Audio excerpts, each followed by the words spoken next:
conquête de la souveraineté passe avant tout par l'exploitation des ressources nationales au profit de nos populations.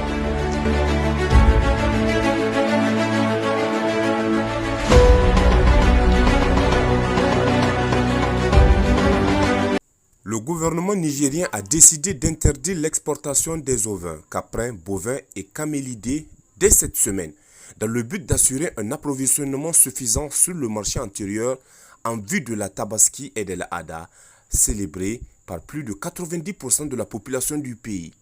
Le ministre du Commerce et de l'Industrie, Abdoulaye Seydou, a formalisé cette mesure par un arrêté qui s'inscrit dans une démarche récurrente lors des périodes de forte demande. En effet, face à l'augmentation constante du besoin de bétail pour le sacrifice rituel et compte tenu des risques d'une flambée des prix, les autorités veulent éviter toute insuffisance sur le marché local. Cette décision est aussi une réponse aux multiples épreuves que traverse le secteur de l'élevage. Depuis plusieurs années, des groupes djihadistes s'emparent de troupeaux par le biais de razzias, ce qui oblige de nombreux éleveurs à fuir leur village pour se réfugier dans des zones plus sûres.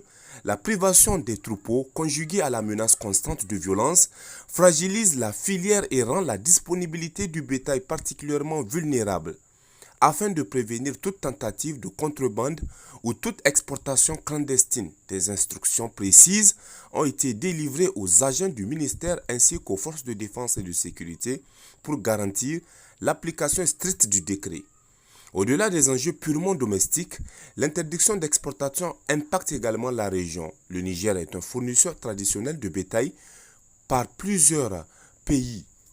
Au-delà des enjeux purement domestiques, l'interdiction d'exportation impacte également la région. Le Niger est un fournisseur traditionnel de bétail pour plusieurs pays voisins comme le Nigeria et la Côte d'Ivoire. Par exemple, en Côte d'Ivoire où la production locale ne couvre qu'environ 44% de la demande nationale en viande, particulièrement critique pendant les festivités, les autorités ont déjà pris des mesures pour diversifier leurs sources d'approvisionnement.